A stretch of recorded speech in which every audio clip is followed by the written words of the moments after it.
It's good to be back. This is the Samsung Galaxy S10 5G. I've reviewed it for a few titles. I'm Basil, I'm a journalist and I write about phones. This channel is where I can talk to you about my experiences and take your questions. If you haven't already subscribed, please do. It's how you stay on top of everything that I do.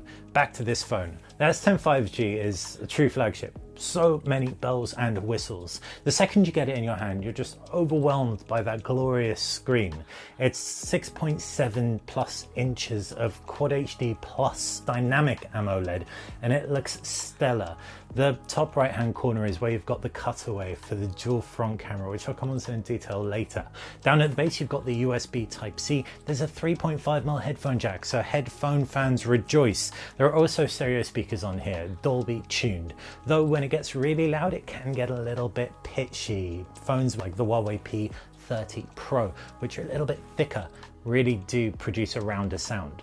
Going back to the design though, that's testament to how thin this is. Despite having such a big screen, it's 7.9mm thick, thinner than smaller 5G phones like the Oppo Reno 10X Zoom and also, or the 5G version, and also the OnePlus 7 Pro. So despite it being such a big phone when it comes to screen, with a roughly 90% screen to body ratio and a really slender in-hand feel, it just sits beautifully in the hand and manageably in the pocket as well. Right hand side power button, left hand side volume rocker and Bixby button. This is the first time I didn't mind the Bixby button because Bixby's a little bit better. It's kind of hit the critical threshold of being useful. I can do things like, say, change the screen timeout to 5 minutes, and that was all done in walkie-talkie mode, and it's just gone and done that. So it's doing things Google Assistant can't do, and I ended up using both in my time with the phone.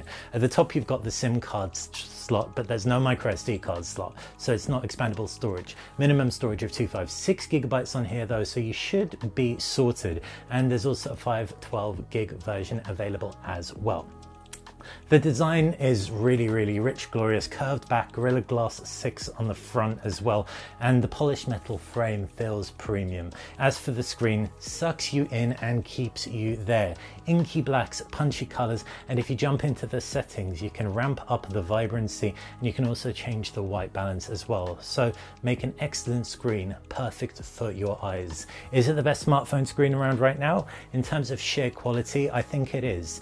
I personally prefer water droplet or teardrop notches to the cutouts, and the one on the front of the Samsung Galaxy S10 5G is pretty prominent given the fact it's got the time of flight sensor as well.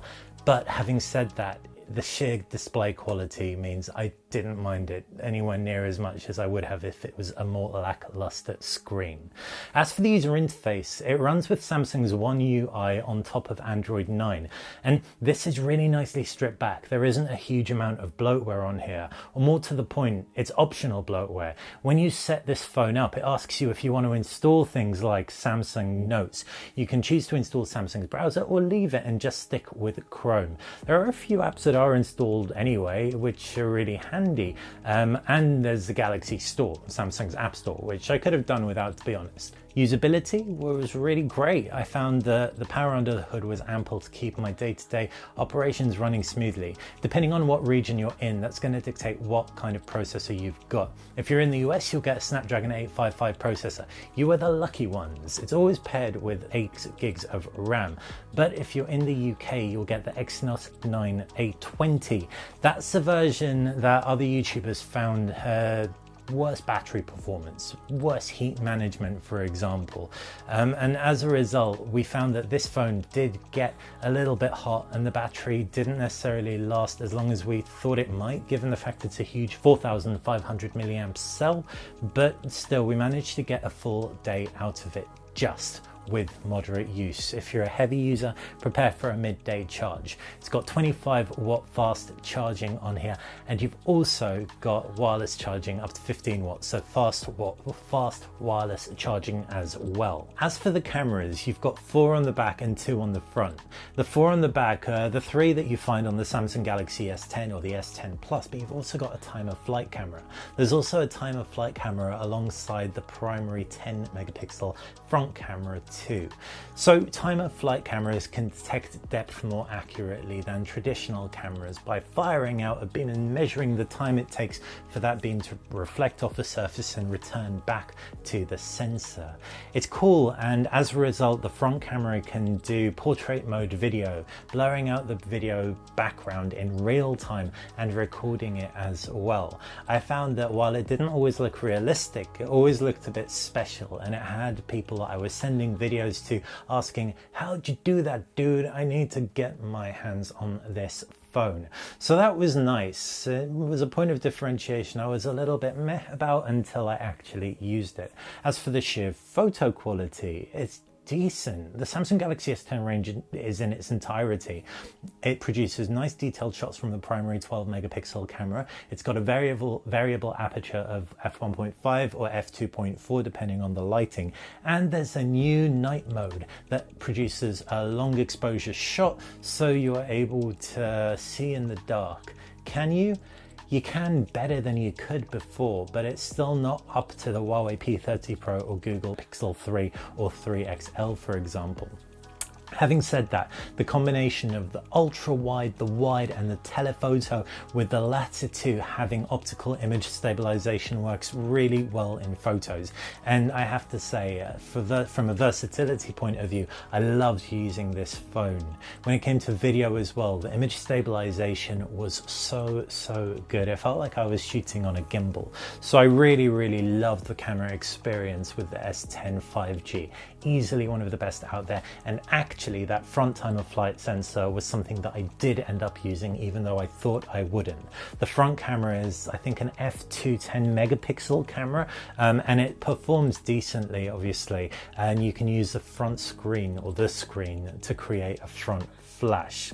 As far as the battery goes, like I said, it wasn't mind-blowing, but it was still decent. But the more you use that live focus mode, especially when it comes to video, the faster it will go down. I found that was really something that drained the battery dry. So ultimately, in terms of my impressions of this phone, I absolutely loved my time with it. And you'd kind of expect to love your time with a phone that costs over £1,000, $1,000+ for the base capacity version. In terms of 5G, I found that I had to hunt for it in London. London is like a mega tech hub. So if you're having to hunt for it here, and still I was only really able to get speeds of up to around 200 megabit per second, then if you're anywhere more rural, you'll probably have some trouble. So 5G isn't quite ready yet, but if you want to future-proof your phone by getting the 5G version of a device, then the Galaxy S10 5G is probably the one with all the bells and whistles, the only one with 3.5mm headphone jack that springs to mind, and ultimately a really decent phone. I have to say a massive shout out to Vodafone, who provided me with a 5G device. Thank you. Like I said, I was able to hit around 200 meg per second out and about in London on their network. If you've got any questions about the Samsung Galaxy S10 5G, my experiences with it, please fire them in the comments section below. Like this video, click that thumbs up button, like the channel, subscribe. It's how you stay on top of everything that I do here on Let's Talk About Tech. Bye.